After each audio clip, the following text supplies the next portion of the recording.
ప్రారంభ దశలో గృహం వద్ద చేసుకునే ధ్యాన ప్రక్రియ. ఎడమనాడి యొక్క సమస్య నిర్మూలన.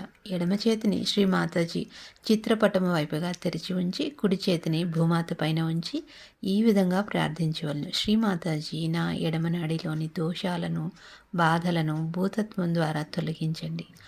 అరచేతిలో చల్లని చైతన్య తరంగాల అనుభూతి వచ్చే వరకు వేచి ఉండవలెను. కుడినాడి యొక్క సమస్య నిర్మూలన. కుడి చేతిని శ్రీ మాతాజీ చిత్రపటం వైపుగా తెరిచి ఉంచి ఎడమ చేతిని ఆకాశం వైపుగా ఉంచి అరచేతిని వెనుక వైపుగా తిప్పాలి.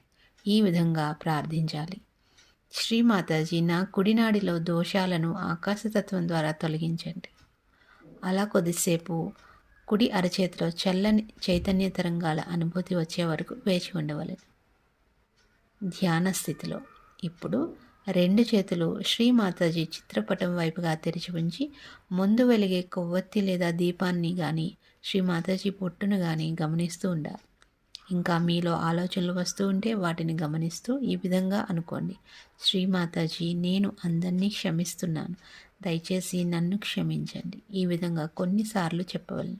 తదుపరి మీ చిత్తాన్ని సహస్రారంపై ఉంచుతూ నిర్విచార స్థితిలో సుమారు 10 నుంచి 15 నిమిషాల వరకు ధ్యాన స్థితిలో ఉంటూ చల్లని చైతన్య తరంగాల అనుభూతిని పొందుతూ కూర్చోవలెను. జై శ్రీ మాతాజీ.